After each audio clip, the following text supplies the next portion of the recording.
दोस्तों नमस्कार। आज हम एक बेहद महत्वपूर्ण खबर पर बात करने वाले हैं, जिसने एक बार फिर से महाराष्ट्र की राजनीतिक गलियारों को और न्यायपालिकाओं में हलचल मचा दी है। ये खबर सुशांत सिंह राजपूत और दिशा सालियन की मौत के मामले से जुड़ी हुई, जिसमें अब सीधे बड़े नामों पर गिरफ्तारी की तलवार लटकती हुई दिख रही है। सुशांत ने आत्महत्या की, ऐसा जो ऊपर ऊपर से दिखाया जा रहा था, उस आत्महत्या के लिए सुशांत को उकसाने का आरोप उसकी जो सो कॉल्ड गर्लफ्रेंड थी रिया चक्रवर्ती, वो आरोप रिया चक्रवर्ती पे लगाया जा रहा था। सुशांत की बहनों ने लगाया था, खासकर जिसका नाम था मीतू सिंह। बार बार रिया का नाम लिया था उन्होंने। उनका दावा था कि रिया ने सुशांत को ड्रग्स की लत लगाकर उसी ड्रग्स के प्रभाव में उसने जो कुछ भी किया था, यानी कि जिसे हम सुसाइड आत्महत्या कह रहे, अपने आप को खत्म कर दिया था। इन आरोपों में कुछ हद तक सच्चाई दिख रही थी।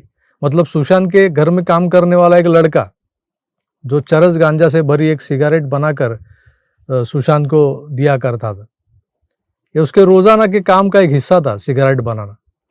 फिर वही लड़का सुबह का जूस बनाना, नाश्ता खाना और गोलियां। रिया का दावा था कि ये गोलियां एंटी डिप्रेशन पिल्स थी, लेकिन सुशांत की बहनों ने दावा किया था कि रिया ने ये डोज दे देकर सुशांत को मानसिक रोगी बना दिया था। रिया के खातों में सुशांत की ओर से इसी दौरान बड़ी रकमों का ट्रांसफर भी हुआ था और ये बात जांच में सामने आई थी। लेकिन अपने ऊपर लगे आरोपों को पलटाने के लिए रिया चक्रवर्ती ने अपने ऊपर तक के जो कनेक्शंस है, वो कनेक्शंस का इस्तेमाल किया। उसने मीतू सिंह के आरोपों वाली एक याचिका हाईकोर्ट में ही अपने पक्ष में करवा ली। उल्टा मीतू सिंह को ही इन आरोपों में फंसाने की कोशिश की। उसने एक याचिका दायर की। उसका कहना था कि मीतू सिंह ही अपने घर से कुछ पुड़िया सुशांत को बेचती थी। उन पुड़ियों को सुशांत दवाइयाँ कहता था और उन पुड़ियों को खाकर सुशांत भ्रमित हो गया था, तो मीतू सिंह को गिरफ्तार कर लो। यह ऐसी कुछ अटपटी लगने वाली मांग रिया ने की थी। कुछ मीडिया हाउसेस और कुछ दलाल पत्रकारों को साथ लेकर उसने अपनी इमेज बिल्डिंग कर ली। सीबीआई से क्लीन चिट न मिलने के बावजूद ऐसी खबरें छपवाई और इंटरव्यू दिए कि उनको क्लीन चिट मिल गई। इन सब धोखाधड़ी वाली गतिविधियों के खिलाफ न्याय मिलना चाहिए और असली दोषियों को सजा मिलनी चाहिए। और इन्हीं कारणवश दिशा के पिता सतीश सालियन अथक प्रयास कर रहे हैं। और उसी संदर्भ में हाल ही में बॉम्बे हाईकोर्ट ने दिशा सालियन के पिता श्री सतीश सालियन द्वारा दायर की गई एक आपराधिक रीट याचिका को आधिकारिक तौर पर दर्ज कर लिया है। इस याचिका से दिशा और सुशांत सिंह राजपूत की मौत के मामले को एक निर्णायक मोड़ मिल सकता है।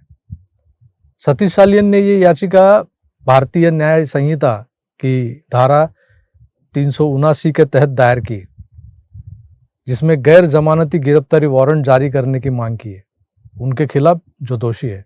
उनका आरोप है कि कुछ प्रभावशाली व्यक्ति और संस्थाओं ने एक सुनियोजित आपराधिक साजिश रचकर न्याय प्रक्रिया का गंभीर उल्लंघन किया है।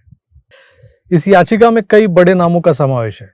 उनमें से मुख्य रूप से पहला नाम आता है रिया चक्रवर्ती का। ये वही रिया चक्रवर्ती है जिस पर सुशांत सिंह राजपूत की बहन मीतू सिंह को झूठे मामले में फंसाने के लिए फर्जी एफआईआर दर्ज करने के आरोप लगे हुए हैं। दूसरा नाम है आदित्य ठाकरे, जो उस वक्त पर्यावरण मंत्री थे महाराष्ट्र के। इन्हें इस साजिश का मुख्य सूत्रधार और मास्टरमाइंड बताया गया है। तीसरे थे उद्धव ठाकरे, जो महाराष्ट्र के मुख्यमंत्री थे। उन पर राजनीतिक पद का दुरुपयोग करके, यानी कि मुख्यमंत्री पद का दुरुपयोग करके अपराधियों को बचाने का आरोप है। इसके अलावा याचिका में कुछ सीनियर पुलिस अफसर्स जो है, जिनमें बांद्रा पुलिस स्टेशन के कई ऑफिसर्स है, एसीपी है, डीसीपी है, और क्या बताया आपको, उस वक्त के जो सीपी थे, CP of Mumbai police Paramvir Singh, इनका भी नाम शामिल है। ये सब जो लोग हैं, इनके ऊपर सबूत छुपाने, जांच में हेरा फेरी करने और निर्दोष व्यक्तियों को झूठे अपराधों में फंसाने का आरोप है। कुछ मीडिया हाउसेस है, कुछ पत्रकार भी है जो इसमें आरोपी है। उन पर गलत जानकारी फैलाने, अदालती रिकॉर्ड का दुष्प्रचार करने और आरोपियों को बचाने के लिए पब्लिक ओपिनियन को गुमराह करने का गंभीर आरोप लगा हुआ है। और सबसे चौंकाने वाली बात यह है कि सीबीआई के 3 अधिकारी भी इसमें शामिल है आरोपियों की लिस्ट में। ये फहरिस्त बहुत लंबी है, मगर जो सामने है मैं आपको बता रहा हूँ। ये जो सीबीआई के अफसर है, उन पर कर्तव्य में लापरवाही, गंभीर सबूतों को छुपाने और सीबीआई की रिपोर्ट को लेकर झूठी कहानी जो मीडिया में फैलाई जा रही थी, लेकिन उन्होंने कोई संज्ञान नहीं लिया इस बात का। ऐसे गंभीर आरोप है उनके ऊपर। सीबीआई ने कोई क्लीन शीट नहीं दी थी, लेकिन बाजार में शोर मचाया गया था कि क्लीन शीट मिल गई, क्लीन शीट मिल गई। तो सीबीआई को तब हस्तक्षेप कर कर ये क्यों नहीं कहना पड़ा कि हमने ऐसी कोई क्लीन शीट नहीं दी है? ये सवाल भी याचिका में उठाया गया है। इस याचिका की मुख्य मांगों में उपरोक्त सभी आरोपियों के खिलाफ भारतीय न्याय संहिता जो है, उसकी जो धारा है 379 के तहत मैंने जैसे बोला कि नॉन बेलेबल वारंट निकलवाने की मांग की गई है। साथ ही झूठे बयान, जाली दस्तावेज, आपराधिक साजिश रचना और न्यायिक प्रक्रिया की अवमानना करना, इसके सहित एक कोर्ट में कोर्ट कंट्रोल ट्रायल चलाने की या वो ट्रायल को शुरुआत करने की भी मांग की गई है। ये याचिका सीबीआई की आधिकारिक रिपोर्ट, हाईकोर्ट के पिछले कुछ मुकदमों में जो लिस्टिंग आई थी, जो अवलोकन हुआ था, और अदालती दस्तावेज जो उसमें सामने आए थे, उन सब के आधार पर ये याचिका दायर की गई है। इसमें दावा किया गया है कि असली अपराधियों को बचाने के लिए पीड़ितों के परिवारों को गलत तरीके से झूठे मामलों में फंसाया गया था। अब जल्द ही ये याचिका माननीय उच्च न्यायालय की उचित पीठ के सामने सुनवाई के लिए पेश की जाएगी, ऐसी उम्मीद है। उसके बाद नोटिस जारी करना, साथ ही गिरफ्तारी का वारंट, जिसे मैं नॉन बेलेबल वारंट कह रहा हूँ इतनी देर से, अगर ऐसा वारंट निकलता है तो किसकी मुश्किलें बढ़ सकती है, ये आप अच्छी तरह से जानते हो। और उन सब संबंधित आरोपियों के खिलाफ जब मुकदमा चलेगा, ऐसा मुकदमा चलना जरूरी है, और ये अंतरिम मांगों में ये मांग भी शामिल है। सतीश सालियन जो दिशा सालियन के पिता है, उन्होंने इससे पहले भी अपनी बेटी पर बलात्कार हुआ है और उसकी हत्या हुई है, ऐसा गंभीर आरोप करते हुए एक हाईकोर्ट में याचिका दायर की थी। उनका कहना था कि उस याचिका को अपनी शिकायत मानकर उस पर एफआईआर दर्ज कर पुलिस जांच शुरू कर दे। जरूरत पड़ने पर आरोपियों और जो संदिग्ध है उनको पूछताछ के लिए गिरफ्तार भी करे।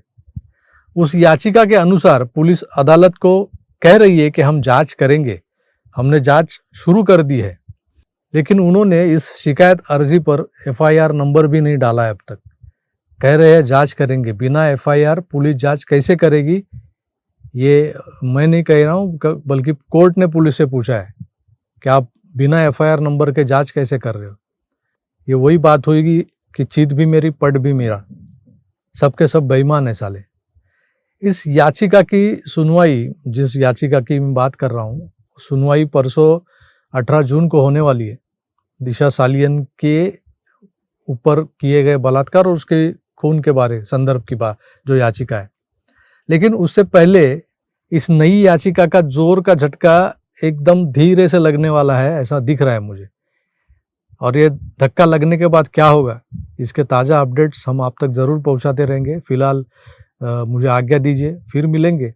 तब तक अपना ख्याल रखें और देखते रहे दी फ्रंट पेज। धन्यवाद, नमस्कार।